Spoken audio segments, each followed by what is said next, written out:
Farewell, Radon, Kiku, Hope, Choco, Sparks, Moon, Firecracker, Coco, Moosh, Glory, and Sticker. Thank you for your service. Well, hi everybody. I don't mean to start this episode after about a year hiatus with a more somber tone, but what this signifies is that, well, I've been, kind of busy doing other stuff, and I haven't gotten around to making any episodes in, clearly a very, very long time. In fact, it has been so long that the Christmas tree that I set up last December is still there. And if any of those folks care to come on by, well, I have their leftover gifts from last Christmas. But let's move on. So you'll notice that I've changed the entrance to the Chocobo barn. I flipped the whole thing 180 degrees, which was a lot easier than it sounds because this thing's already almost fully symmetrical. So what exactly happened in that time that I've been gone? Well, all my colored Chocobos are gone. In fact, all of them are gone worldwide because I updated the Chocobo mod. That's right. Remember, one of the problems I was having with ChocoCraft was that when you are falling, you have feather fall or slow fall, and you still suffer fall damage, which didn't make a lot of sense. So I went into the mod and I changed it around a little bit, and then I realized, oh, you know what? I could change this, and then this, and then this, and a whole lot more got changed, and after a number of months, the mod was fairly different in its mechanics. So now what's happened is that, the Chocobos are different. To give a demonstration, well, I rewrote the book. So I got this fancy new Chocopedie book, and rather than being 20-something pages, it's now at like 80-something pages. But that's okay because when you close it and reopen it, it saves your page. So it tells you everything you need to know in order to actually breed these Chocobos. So here's the whole list of stuff. What I'm mostly interested in is going to be a little bit farther along. So this tells you about all the brand new stats. And if I were to look at one of these birds, you see there's a whole host of new stats set up. So this bird has 5 out of 5 health, not great, and its running speed and sprint speed are not all that great. It has a new stat called intelligence and temperament. So all these birds are somewhat random. Actually, this one's not too bad. Intelligence 0 though. So having a look around, actually you're pretty good. So Ginger Stranger is good. Redolent Smiler is good, and is a... Are you a male? Male. Feathered Noble is male. So how does this work? How does this mod work? Well, if I were to put a saddle on one of these guys and try riding them, she's not going where I'm asking her to. She's being very obstinate. And part of that is because her intelligence isn't super high. This is a 100 scale. But if I were to actually try to ride... Who's our dumbass friend? This guy. Yeah, so if I were to try to ride Redolent Smiler with a 0 intelligence, he doesn't cooperate at all. He's just going wherever he wants. And these things are essentially unrideable. So what happens is that the Chocobos in the world have randomized stats, and they'll mostly be terrible, but occasionally you'll get some okay birds, and that would be Redolent what's your name? Redolent Smiler and Ginger Stranger. But even the best that you can find in the wild aren't super great, and they're not very cooperative. So the way that you fix that is to feed them. That's right, I've revised the feeding system. So now, instead of just getting Giesel greens, you'll get a whole host of different possible fruits and vegetables and nuts that you can feed to the birds. So the most common is Giesel carrot. So here's the way this is going to work. Let's have a look at Ginger Stranger stats again. So we got 25 health, 8.9 running, 12.9 sprint, 40 intelligence, and friendly. So if I were to feed you 1 carrot, it says her stamina increases, her sprint speed increases, and her cooperation increases, which is how well she behaves, how well she responds to my commands, like turning, moving forward, and all that. So I'm going to feed her the whole stack. There we go. So all these stats have gone up. but not much. This used to say 8.9, this was 12 point something. Health was 25 max, and now it's 26 max. I gave her an entire stack of carrots. So the aim of the revision of this mod is supposed to be... Alright, well, she didn't take the whole stack, which means she's full now. She'll only eat very, very rarely.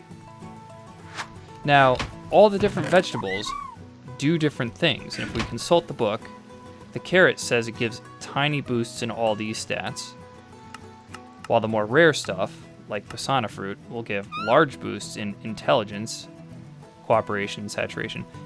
You know what? I think Smiler had a 0 intelligence. Let's feed him as many Pisana fruit as we can. So he took a good chunk of it. Now he's got maxed out intelligence just from feeding him maybe 10, 15-ish Pisana fruit. So that's the name of the game. This is what you're supposed to do. So their stats will go up. His running and sprint speed are okay, but his intelligence is 100, so maybe he'll cooperate a little bit better. Yeah, so now he's actually obeying me a lot better this time around. Oh, hidden. You're hidden. Your stats are okay, I suppose. Pomfo, your stats are not great. But you'll notice there's a marked improvement in his behavior. So he actually follows what I say. Now, I still have to up his cooperation in order to make him fully compliant.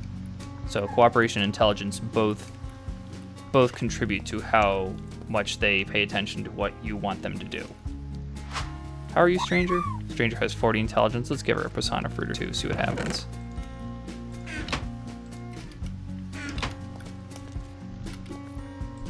So I've just given her 4. She went up to 58 intelligence from 40. So the best way to increase intelligence are with the Pisana fruit. And there's actually a stat called temperament, which can be a handful of values, but the worst one's stubborn, and that's related to their movement options when you're not riding them, like whether they'll follow you or wander or do stuff like that. Friendly means they do any of it, so friendly's the best. But the only possible way to improve temperament is to feed them Pisana fruits, and it takes a lot of them. But, you know, I'm getting ahead of myself. So I've just fed 2 of my birds, and, you know, they're getting better. Smiler is more significant in his performance. And Stranger, not super fast, but, you know, she will improve with time. I just have to give her more of the good stuff. Now, breeding has changed a little bit. So, in order to breed, you have to feed them these nuts or beans. And long story short, these are crappy and not worth feeding. The stuff up here will produce children that usually have better stats than the parents, or at least higher potential. And carob nut is the only way to get colorized chocobos. So you can dig these 6 up by farming, but carob nut and a secret 8th nut can only be obtained when you kill certain monsters. So, I don't know. Let's see if I can actually try to get these to breed. So, can you breed? Yep. They can both breed. I'm going to try it out, see if I get a colorized child. So, here's a carob for you. Here's a carob for you. Have at it. They made one. They made a blue kid. Oh yeah, so I can't check their stats unless I actually own the bird. So to own the bird, you've got to just use any vegetable to try to tame them. There we go. Hi. Unnamed. Well, let's give him a name. So, name shown. I now have a randomizer. So, Schwartzies will be your name. Hello. Hello, Schwartzies. We got a little blue male. I don't know any of these stats, and I won't know them until he grows up. But his health is pretty good for a brand new baby, which means he's probably high stats. Well, you know, time will tell. I don't know why he's walking in circles, but you know what? That's not really my business. Come here, Schwartzies. Come on over.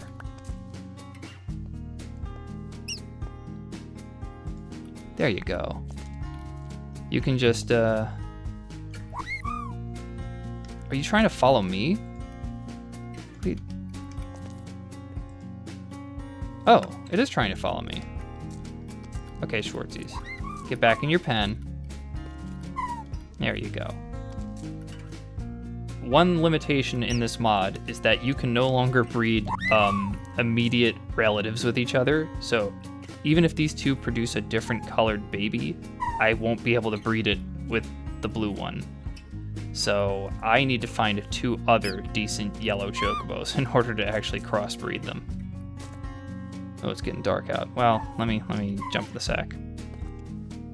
Yeah, anyway, I gotta find 2 other decent yellow adults, 1 male, 1 female, in order to produce more colored kids. But there are up to 4 colored kids that you can produce by breeding yellow males using the carob nut. I'll put this back while I'm thinking about it. Essentially, once you get those 4, provided that they're not related to each other, you can interbreed them and make the ultimate birds, which would be, well, here, I'll put up a diagram on the screen right now to kind of show you the breeding tree. Okay, so that's birds out of the way. So I was thinking I could probably try to figure out some more of this Witchery mod. The most complicated thing that I've ever done was build this altar. Just specifically so I could use this distillery to make glowstone, and boy does it make glowstone, because I need glowstone for a lot of stuff. So I haven't really delved into any magic, but I guess there's a lot that you can do. I'm getting thirsty, let me drink.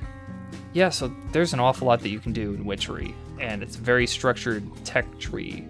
But the next thing that apparently I should be doing is making gypsum in order to make ritual chalk so I can do rituals and rites. But I need to actually make the gypsum first, so let's remind ourselves. Gypsum can be made using the very distillery that I just built, foul fume, quicklime, clay jar. So do I have foul fume? It's an interesting question. Yes, I do. Wow. Oh, I already have gypsum. When did I make that? Well, whatever. I'll use a quicklime and a clay jar. I know I've got clay jars in here. I make them like mad. Do I have any quicklime? Quicklime is when you take wood ash. So I must have wood ash. Yep, here's some. So I can craft wood ash into quicklime. And then in the distillery. So the point of this altar is it makes the distillery work faster. And clearly I wanted to make as much glowstone as possible, so I made the best altar that I could. I mean, I have to fill this chalice with redstone soup to get it optimized, but that's quite an undertaking. So anyway, I let this distillery run. We got ourselves some gypsum. Now I want to use it to make ritual chalk. And to do that, I need 2 gypsums, 6 wood ash, and a tear of the goddess. Okay, I'm pretty sure I can do that.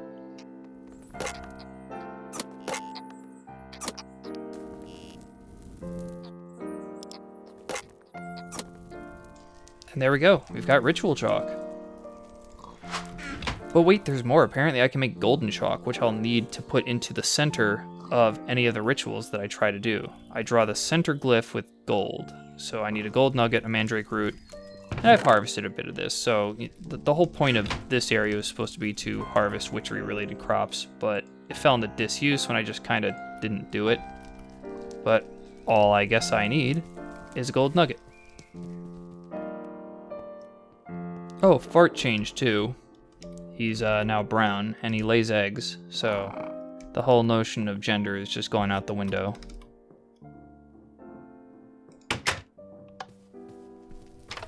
That's okay. I can make more dodos should I really care to. So, golden chalk. I need 1 gold nugget, 1 ritual chalk, 1 mandrake root. And I have to put them in that order. Root, nugget, chalk. So, let's try her out.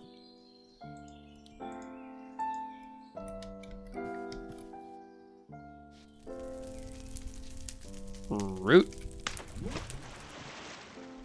Nugget. And chalk.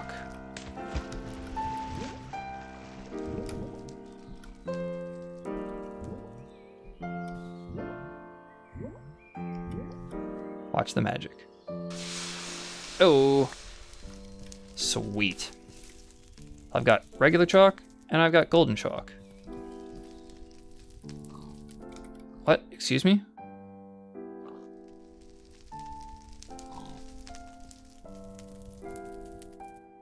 Is there a reason this is happening to me? Waffle inclined. Finely groomed. What does this mean? Oh, whatever. I can't be bothered. It's not hurting me.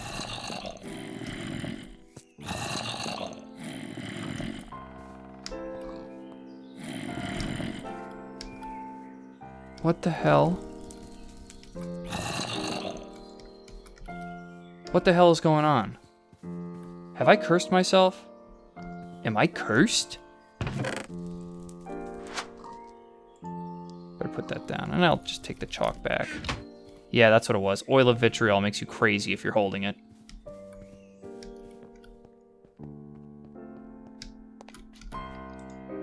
So I've relocated to the library now. I've got all the components I need to put the book together. So let's give her a try.